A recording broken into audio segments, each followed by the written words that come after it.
আমার দেশে কিছু ফতুয়া সন্ত্রাসী আছে। কি সন্ত্রাসী আছে? ফতুয়া সন্ত্রাসী আছে, তারা নিয়মিত ফতুয়া দেয়। যেরকম একবার ফতুয়া দিল কিয়ামত পর্যন্ত হরতাল হারাম। কি কইছে? কিয়ামত পর্যন্ত হরতাল হারাম। তাহলে এই যে বৈষম্য বিরোধী ছাত্র আন্দোলন যে হলো, এরা কি শুধু হরতাল করছে না আরো বড় কিছু করছে? বলেন, কি শুধু হরতাল করেছে না বড় কিছু করেছে? আরো বড় কিছু করেছে, একদম শাটডাউন দিয়ে দিয়েছে।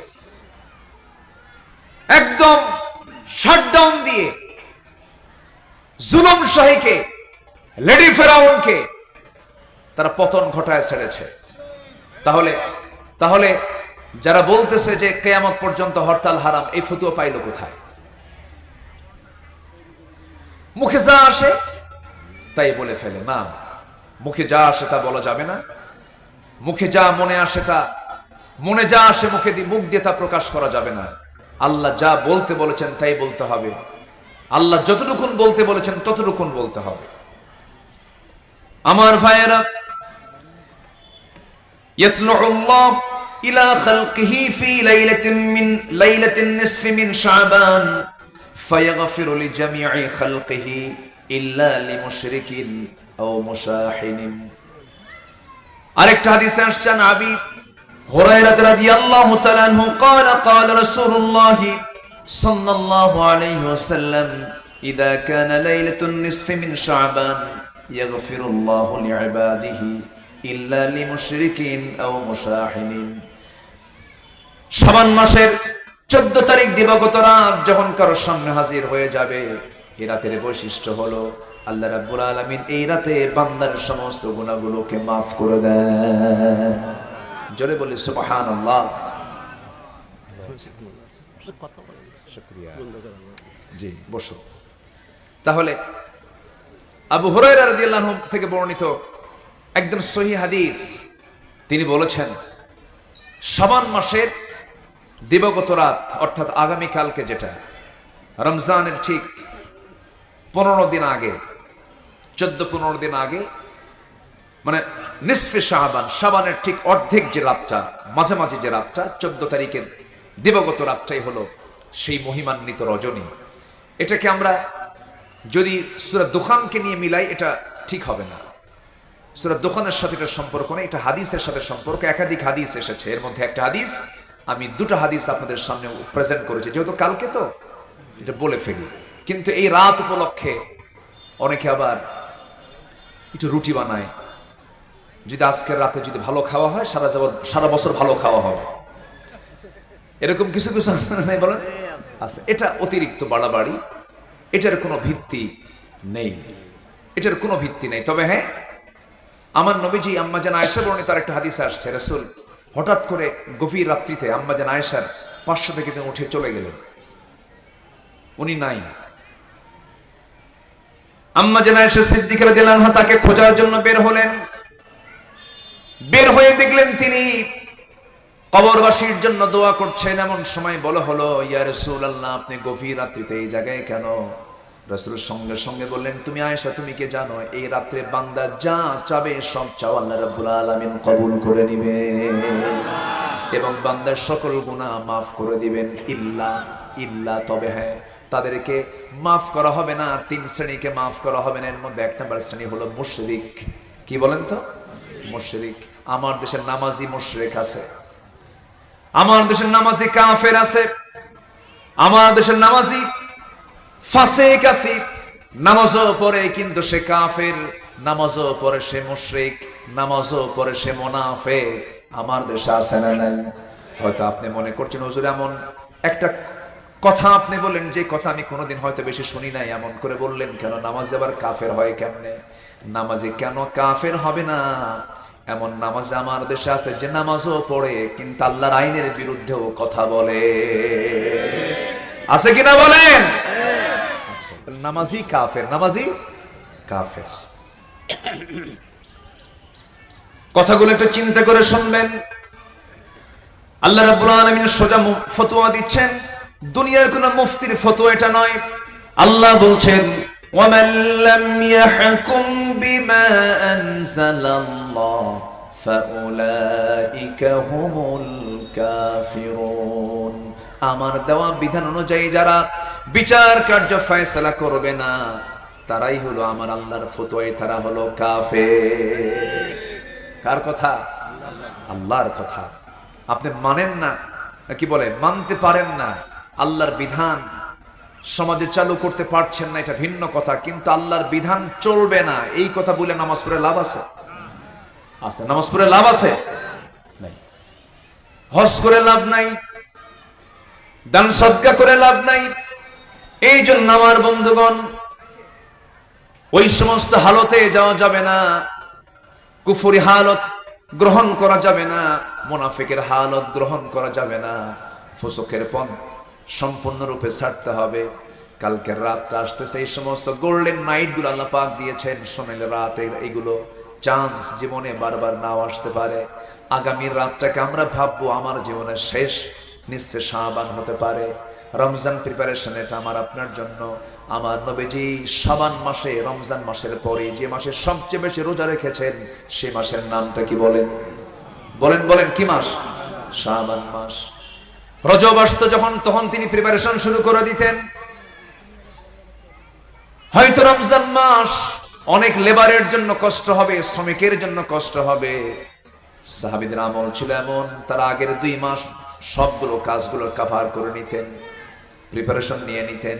যদি কোনো রোজার মাসের কোনো বান্দা যদি প্রিপারেশন নিয়ে নেয়, আল্লাহ তার পথ সহজ করে দেন। ওয়াল্লাযীনা জাহাদু ফীনা লানাহদিয়ান্নাহুম সুবুলানা।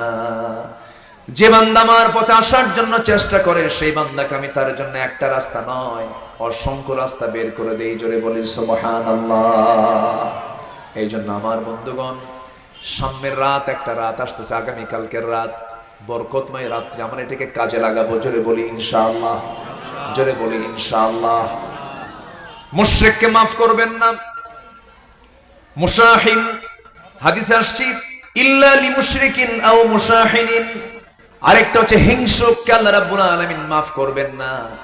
যারা হিংসা করবে, যাদের মধ্যে হাসাদ আছে, তাদেরকে মাফ করা হবে না। আল্লাহ রাব্বুল আলামিন সূরা ফালাক নাসের মধ্যে সুন্দর করে বলছেন, আল ওয়া মিন শাররি হাসিদিন ইদা হাসাদ। যারা পারেন ঠোঁট মিলে আমার সঙ্গে এই 2টা সূরা সবাই পড়ে নেন। কুল আউযু বিরাব্বিল ফালাক মিন শাররি মা খালাক ওয়া মিন শাররি গাসিকিন ইদা ওয়াকাব ওয়া মিন শাররিন নাফাসাতি ফিল উকাদ ওয়া মিন শাররি হাসিদিন ইদা হাসাদ। আল্লাহ, হিংসুকের হিংসা থেকে তুমি আল্লাহ আমাকে বাঁচাও। খুব ভয়ঙ্কর বিষয় এটা। হিংসার কারণে মার্ডার হয়, হিংসার কারণে বহু ক্ষতি হয়ে যায়। এই জন্য হিংসাটাকে লালন করা যাবে না। হিংসুকের কোনো দোয়া আল্লাহর দরবারে মঞ্জুর হয় না। মুশরিকের দোয়া আল্লাহ রাব্বুল আলামিনের দরবারে আগামীকালকে যে রাত আছে, আল্লাহ পাক এদের দোয়া কবুল করবেন না। তবে হ্যাঁ, হিংসা মুক্ত যদি হয়, কিবার মুক্ত যদি হয়, এবং সে যদি শিরিক মুক্ত হয়, আল্লাহর কাছে চাইলে পরে আল্লাহ তার সমস্ত গুনাহগুলো মাফ করে দিবেন। জোরে বলি সুবহানাল্লাহ। আমার বন্ধুগণ, আমি যে সাবজেক্ট নিয়ে কথা বলছিলাম, সেই সাবজেক্টটা হলো সফল হওয়ার জন্য কি কি উপায় আছে আল্লাহ পাক বিভিন্ন জায়গায় বলে দিয়েছে। এই পর্যন্ত বলেছি কয়টা? বলেন বলেন, মনে আছে আপনাদের? কয়টা বলেছি বলেন? 2টা বলেছে। নাম্বার 1 হলো ঈমান আনবে, নেক আমল, ঈমান এবং নেক আমল করবে যারা, তারা সফল। সূরা বুরুজের মধ্যে আল্লাহ রাব্বুল আলামিন বলেছেন, যালিকাল ফাউজুল কাবীর। কি ফাউজুল কাবীর? নাম্বার 2 হলো নফসকে যারা শুদ্ধ করবে, তারা সফল হয়ে যাবে। আল্লাহ রাব্বুল আলামিন এবার 3 নাম্বার বলছেন, ওই সমস্ত বান্দাগুলো সফল যারা সত্যবাদী, যারা সত্যবাদী তারা সফল হয়ে যাবে। আল্লাহ রাব্বুল আলামিন সুন্দর করে বলছেন, কি সুন্দর করে বলছেন, قال الله هذا يوم ينفع الصادقين صدقهم لهم جنات تجري من تحتها الأنهار خالدين فيها أبدا رضي الله عنهم ورضوا عنه ذلك الفوز العظيم. জোরে বলুন আল্লাহু আকবার। আমি যে আয়াত ঘন ঘন বলি, আপনারা কি মন খারাপ করেন? আমার এটা আলোচনার স্বভাব। এটা আমি মনে করি কি জানেন, 1 ঘন্টা 1.5 ঘন্টার বক্তৃতার ভিতরে মিনিমাম 40 থেকে 50টা আয়াত আসা উচিত। প্রত্যেকটা আলোচকের এটা মাথায় নেওয়া উচিত। কারণ তাফসীর মাহফিলের ভিতরে যদি আল্লাহর আয়াতই না আসে, সেই তাফসীর মাহফিলের হক আদায় হয় না। শ্রোতাকেও এটা মাথায় নেওয়া উচিত যে আলোচনার মধ্যে যেন আয়াতের পরিমাণটা বেশি থাকে। তাহলে বরকত আমরা কম পাবো না বেশি পাবো? বেশি পাবো। মনে হয় কষ্ট দিচ্ছি আপনাদের। আর একটু চালাই, যে আজান হচ্ছে, টেনশন নাই। আমি নামাজ ছেড়ে দেওয়া হুজুর না। আমার দেশে আবার বেনামাজি হুজুরও কিন্তু আছে, কিছু দরবারও আছে, যে দরবারে গেলে পরে নামাজও লাগে না। আছে না? নামাজ লাগে না। বহু কত রশি আছে, 2 রশি, 6 রশি, 10 রশি, যাই হোক বহু রশি আছে, যে রশিগুলো ধরলে পরে নামাজও লাগে না, কিচ্ছু লাগে না। হ্যাঁ, খালি একটু একটু ফাল মাল্লি হয়ে যায়, একটু জিকির টিকির করলে বাস হয়ে গেল, জান্নাত পেয়ে গেল, নামাজ লাগে না। আছে না এরকম? আছে না? খাজা দিল করে তাজা, ইসমে জালাল, গাজার কলকি খাওয়া হালাল, জোরে কর নাউযুবিল্লাহ। কত চন্দ্রপুরী, রহমতপুরী, বহুপুরী আছে। ওই সমস্ত দরবারে যে আপনার ইমান চাঙ্গা হবে না, একটা জায়গায় ইমান চাঙ্গা হবে, সেটা নবীর দরবারে গেলে, নবীর দরবারে। ঠিক কিনা বলেন? কিসের দরবার? নবীর দরবারে আমরা থাকবো। অন্য কোন দরবার আমাদের খোঁজার দরকার নাই। আতিউল্লাহ ওয়া আতিউর রাসূল ওয়া উলিল আমরি মিনকুম ফাইন তানাযাতুম ফি শাইইন ফারুদ্দুহু ইলাল্লাহি ওয়ার রাসূল। আল্লাহ বলছেন, যদি কোনো পেঁয়াজ দেখো কোনো দরবারে, ঘুরে আসো আবার আল্লাহ রাসূলের দিকে, বাস এখানেই তোমার জন্য সফলতা। এখানে তোমার জন্য কি সফলতা? নামাজ পড়বো আমরা, একটু বিলম্বে পড়বো। আমি তো একটা পয়েন্ট, 8-10টা পয়েন্ট আছে, এই পয়েন্টগুলো আমি শেষ করে দেব। আমরা আজকে সফলতার পথগুলো আমরা আজকে খুঁজে বের করবো। জোরে বলি ইনশাআল্লাহ। জি, এবং আল্লাহর মেহেরবানি, এটা আমি কেমন করে যে কি হলো আমি বুঝলাম না। গোটা বাংলাদেশ জনসংখ্যার দিক থেকে প্রায় 20 কোটি মানুষ, 18 থেকে 20 কোটি মুসলমান আমার দেশে বসবাস করে। আলহামদুলিল্লাহ বলবেন না? আল্লাহর মেহেরবানি, আপনাদের দোয়া।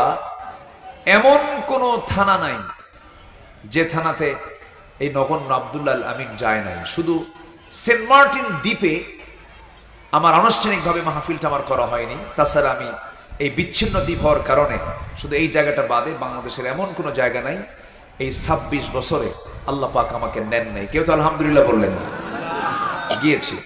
এবছর কিছু জেলাও বাদ পড়েছে, যেরকম ঝালকাঠি আমি মাহফিল নিতেই পারি নাই, বড়গোনা মাহফিল নিতে পারি নাই। কিন্তু এবার কেন যেন কেমন হলো, আমি আশরাফি ভাইকে, তারপরে ফুলতলার একজন ডাক্তার মিজান ভাই, এরকম কিছু ব্যক্তির কাছে ওনারা আমাকে বললেন যে কিছু ডেট আমাকে দেন। তো বললাম ঠিক আছে, আমি তো ফোন ধরতেও পারি না, আপনারা ডেটগুলো নেন। তো 3-4টা ডেট আমি এই 2-3 জন ব্যক্তির কাছে দিছি। ওনারা কোথাও খুঁজে পায় নাই, সবগুলো অভয়নগরে ঢুকাই দিছে। এখন অভয়নগরবাসী এতগুলো মাহফিল পাইছে, আমি তো পরে দেখি যে এটা আমি অবাক হয়ে গেলাম যে এত ডেট কেমনে আসলে এগুলো দিয়ে। দোপাদি মাহফিল ছিল না? দোপাদির মাহফিলটা এবছর আমি যতগুলো মাহফিল করেছি আমার কাছে খুব আকর্ষণীয় এবং খুব বরকতময় মনে হয়েছে। অনেক সুন্দর ছিল, আলহামদুলিল্লাহ। সবই সুন্দর, সবই সুন্দর। আমার এমনও কিছু মাহফিল আছে, আমি এক জায়গায় 3 দিন 4 দিন ব্যাপী একটা জায়গায় আমি মাহফিল করি, সমস্যা নাই। তবে আপনাদের কেন যেন আপনাদের দিকে আমার ঘন ঘন আশা হয়ে গেছে। তো মনে রাগ করছেন আপনারা নাকি? খুশি হয়েছেন তো? জি, বলি আলহামদুলিল্লাহ। আমিও ভয় পাই নাই, কারণ অভয়নগরে এসে ভয় পাওয়ার কোনো সুযোগ নাই।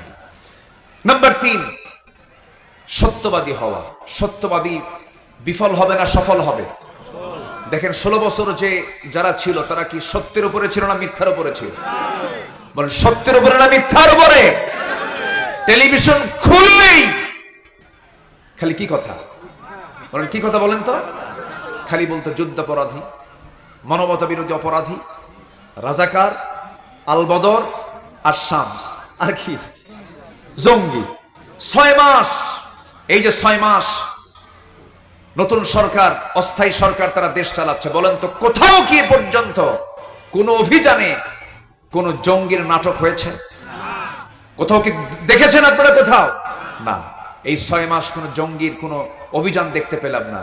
কিন্তু বিগত ওই 16 বছর যে আমরা ছিলাম, 2 মাস যেত না, 3 মাস যেত না, একটা জঙ্গি নাটক তৈরি হতো।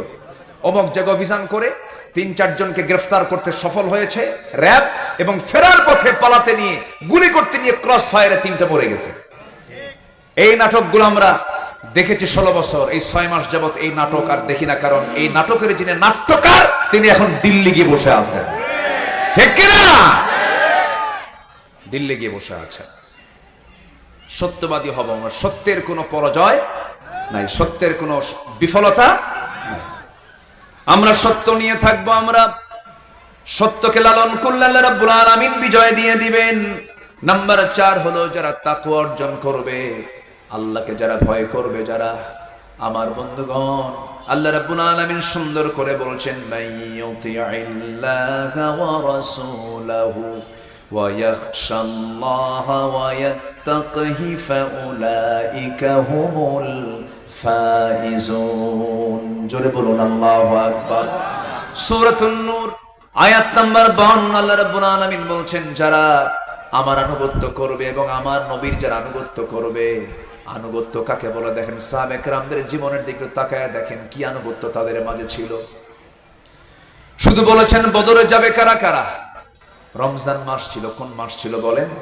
রমজান মাস। সাহাবীরা বলতে পারতেন হুজুর রোজাও রাখবো, আবার যুদ্ধেও যাব, ঠেকা পড়ছে যাব না। কি বলছেন তারা? এরকম বলেন নাই। আপনার রব রোজার হুকুমও দিল, আবার এই রমজান মাস আবার জিহাদের হুকুমও দিল, যেতে পারবো না তা বলেন নাই। মুসার উম্মতের মতো তারা বলেন নাই। তারা বলেছেন হুজুর আপনি যখন বলেছেন যুদ্ধে যেতে হবে, বলুন কখন আমরা যাব যুদ্ধে, বরঞ্চ রোজাও আছে, রোজাও থাকবো, যুদ্ধও করবো। রাসূল বললেন না রে না, রোজা রাখার কোনো প্রয়োজন নাই। ফাইদ্দাতুম মিন আইয়ামিন উখর, অন্য সময় রোজা রাখতে পারবে, চলো যুদ্ধের ময়দানে চলো। বদর যুদ্ধের ডাক চলে এলো। রমজান মাস কি মাস বলেন? সামনে কি মাস আসতেছে? তাহলে এখন বলুন রমজান মাস কিসের মাস? না, আমি যেটা বললাম কিছুক্ষণ আগে, জিহাদের মাস। বলেন কিসের মাস বলেন? দেখেন এই ইতিহাসগুলো কিন্তু আমরা অনেকেই জানি না। খালি বলি যে বরকতের মাস, রহমতের মাস, তারপরে কি জান্নাতের মাস, মুক্তির মাস, বহু কিছু। কিন্তু বদর যুদ্ধ হলো কিসের মাস? কি বলে রমজান মাস কিসের মাস? বদরের মাস। কিসের মাস বলেন? বদরের মাস। আরো কিছু মাস আছে, একটু বলি, সামনে রমজান তো একটু হালকা হালকা বলি, যখন প্রসঙ্গ যেহেতু চলে আসছে। আমার বন্ধুগণ মাত্র 16টা রোজা রেখেছেন। কয়টা? মাত্র 16 রোজা রেখেছেন সাহাবীরা। 17তম রমজানের দিন সকালবেলা রাসূল বললেন সাহাবীরা, আবু জেহেল, উতবা, শাইবা, মুগীরা, ওয়ালিদ সবগুলো একসঙ্গে সব রওনা দিয়ে তারা কয়েকদিন আগে সেই লোহিত সাগরের পাশ দিয়ে ঘেসে ঘেসে সেই সুদূর মক্কা থেকে তারা বদর প্রান্তর পর্যন্ত চলে এসেছে। যে বদরটা মদিনা থেকে ছিল মাত্র 80 মাইল দূরে, মক্কা থেকে 350 মাইল দূরে, 470 কিলোমিটার, 80 কিলোমিটার পথ পাড়ি দিয়ে কাফেররা চলে আসছে বদর প্রান্তরে। কোন মাসে? রমজান মাসে। রাসূল বলেন সাহাবীরা যুদ্ধের ডাক চলে এসেছে, কোনো কথা নাই, তোমরা যুদ্ধে যাবে নাকি? সাহাবীরা বলছেন হুজুর কেবলই মক্কা থেকে মদিনা আমরা হিজরত করলাম, না খেয়ে আছি, পরিবার নাই, ব্যবসা নাই, বাণিজ্য নাই, কিন্তু ভাববেন না হুজুর আমরা কোনো অজুহাত দেব না, কোনো অজুহাত নাই। যেহেতু আপনি বলেছেন মাইয়ুতিইল্লাহা ওয়া রাসূলাহ, যারা আল্লাহর আনুগত্য করবে, নবীর যারা আনুগত্য করবে, ওয়া উলাইকা হুমুল ফাইজুন, তারাই সফল হয়ে যাবে। আপনি যা বলবেন আমরা তাই মানব, চলুন আমরা জিহাদের ময়দানে রওনা দিয়ে দেই। সংগ্রহ করলেন। সাহাবীরা খুব কম হয়ে গেল, যোদ্ধার সংখ্যা খুব কম হয়ে গেল। আনসার মুহাজির মিলে মোটে 312 জন হয়েছে, 313 জন পূরণ হয় নাই। হঠাৎ করে রাসূল দেখতে পেলেন দূর থেকে ছোট্ট 2টা বাচ্চা নবীর কাছে চলে আসছে।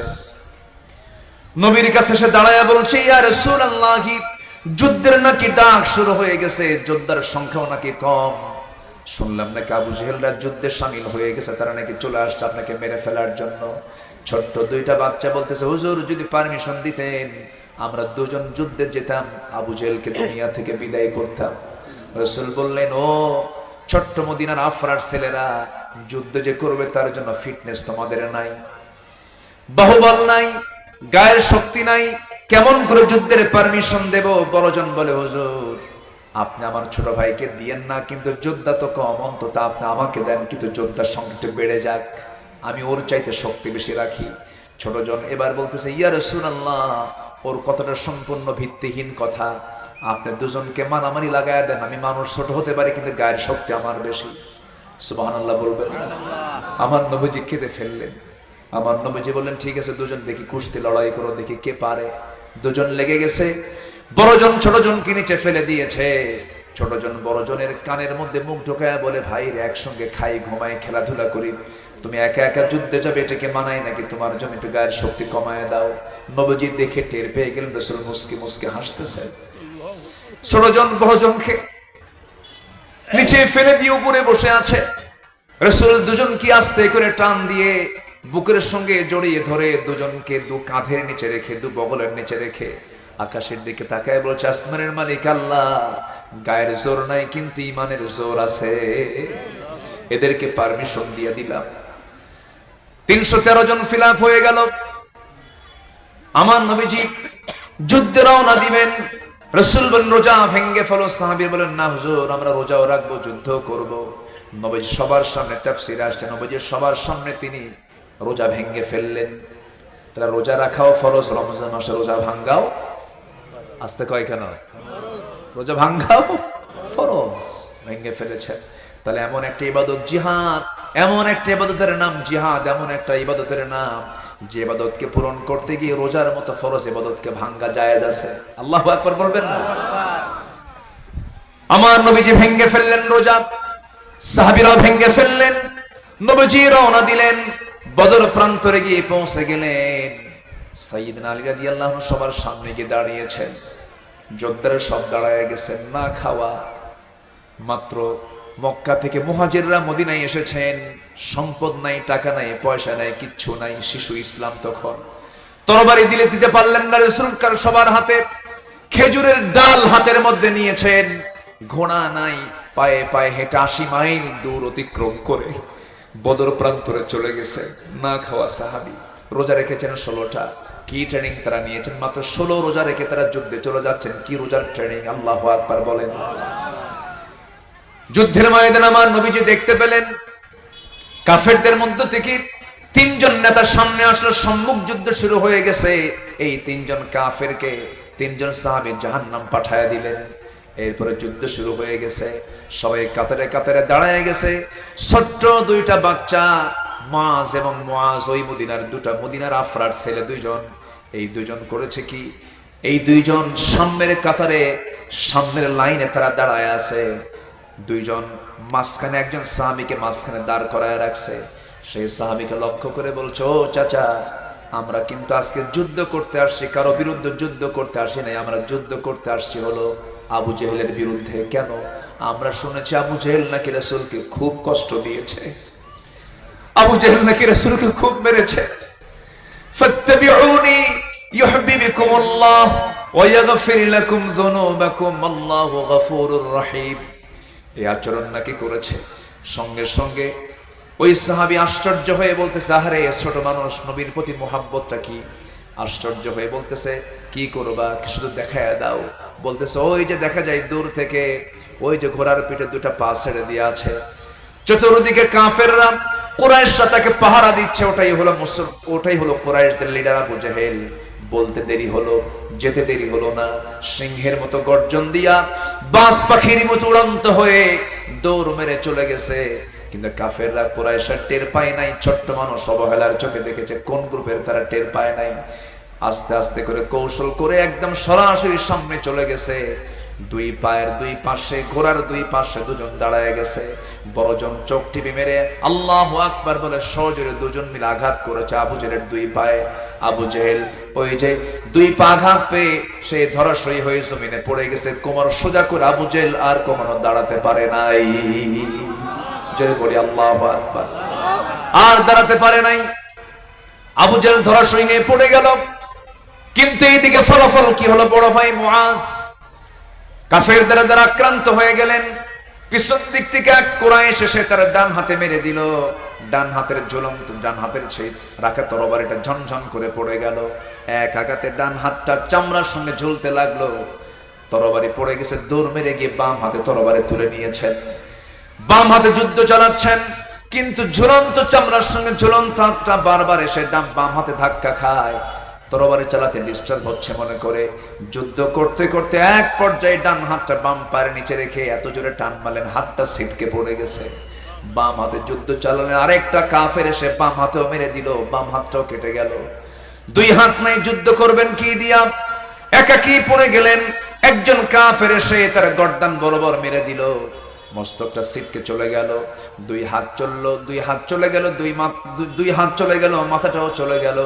মুআজ দুনিয়া থেকে বিদায় হয়ে গোটা পৃথিবীর মুসলমানকে জানান দিলেন, ও দুনিয়ার মুসলমানরা, রোজাদাররা, রমজান মাসে রোজা রেখে আল্লাহর জমিনে দিন কায়েমের সংগ্রাম করাটাও ফরজ ইবাদত। জোরে কোন সুবহানাল্লাহ। আমার ভাইয়েরা, সেই যুদ্ধের ময়দানে দেখা গেল মুসলমানদের বিজয় চলে আসলো। 1000 সৈন্যের মোকাবেলায় 313 জন সাহাবী যুদ্ধ করলেন অস্ত্র ছাড়া। কিন্তু আল্লাহ কেন বিজয় দিয়েছেন?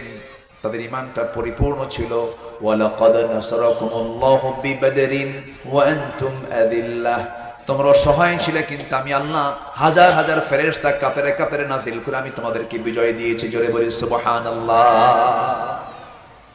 বিজয় দেওয়ার মালিককে বলেন। বিজয় চাইতে হবে কার কাছে? 5 অগাস্টের এই বিজয় কিন্তু এত সহজে আসে নাই। ভাবতেছেন হয়তো এত সহজে আসছে না। অনেক শহীদের রক্ত আছে না নাই? অনেক আলেমের সেজদায় চোখের পানি আছে না নাই? অনেক মুসলিমের দোয়া আছে না নাই? এই দোয়ার ফসল এটা এসেছে। এই বিজয়কে আমরা, এই পরিবর্তনকে আমরা কাজে লাগাবো সুন্দর কল্যাণ রাষ্ট্র গঠন করার জন্য। বদরের চেতনা লালন করে, উহুদের চেতনা লালন করে, রমজানের চেতনা লালন করে, সকল পচা মানুষের তৈরি করা মতবাদকে আস্থা করে নিক্ষেপ করে কোরআন প্রতিষ্ঠার সংগ্রামে আমরা সবাই এক প্ল্যাটফর্মে ঐক্যবদ্ধ হব। সবাই কি রাজি আছেন? রাজি আছেন কারা কারা? হাত একটু উঁচু করে দেখান। আল্লাহ কবুল করুন। জোরে বলে আমিন। আরো জোরে আমিন, আরো জোরে আমিন। সম্মানিত ভাইয়েরা, সম্মানিত বন্ধুগণ, যুদ্ধের ময়দানে আমার নবীজি দেখতে পেলেন 14 জন সাহাবী শাহাদাত বরণ করেছেন। কয়জন? 14 জন। কাফেররা চলে গেছে 70 জন। কয়জন? 70 জন। যুদ্ধ শেষে 70 জন কাফেরকে রাসূল বললেন, এই 70টার বদর কূপের মধ্যে ফেলে দাও, কুকুরের মতো। কিসের মতো? কুকুরের মতো। ইতিমধ্যে একজন সাহাবী, বর্ণনা দুটো পাওয়া যায়, আব্দুল্লাহ ইবনে মাসউদ রাদিয়াল্লাহু তাআলা আনহু, আবার কেউ বলেছেন আরেক সাহাবী। বিভিন্ন সিরাতে বিভিন্ন রাওয়ায়াত বিভিন্ন বর্ণনা আসছে। তো উনি করলেন কি? আবু জেহেলকে খুঁজে খুঁজে বের করলেন। ওই ছোট্ট দুটো বাচ্চার আঘাতে সে রক্তাক্ত হয়েছে, কিন্তু মারা যায় না। সামনে খুঁজে পেয়ে, যখন খুঁজে পেয়েছেন, খুঁজে পার, হাল আনতা আবু জাহেল, তুমি কি আবু জেহেল? হ্যাঁ। বলতেছে আজকে তোকে শেষ করবো। আমাকে চেনা যায়? আমি হলাম সে আব্দুল্লাহ ইবনে মাসউদ, যে ইবনে মাসউদকে তুই মক্কার মাটিতে কোরআন তেলাওয়াতের কারণে আমার কানের রক্ত বের করে দিয়েছিস। আজকে তোকে শেষ করে দেব।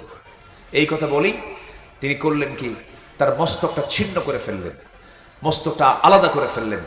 নবীজির সামনে খণ্ডিত মস্তক নিয়েছে রাসূলের সামনে উপহার দিয়ে বলছেন, ইয়া রাসূলুল্লাহ, এই যে আবু জেহেলের মস্তক আপনার সামনে হাজির করেছি।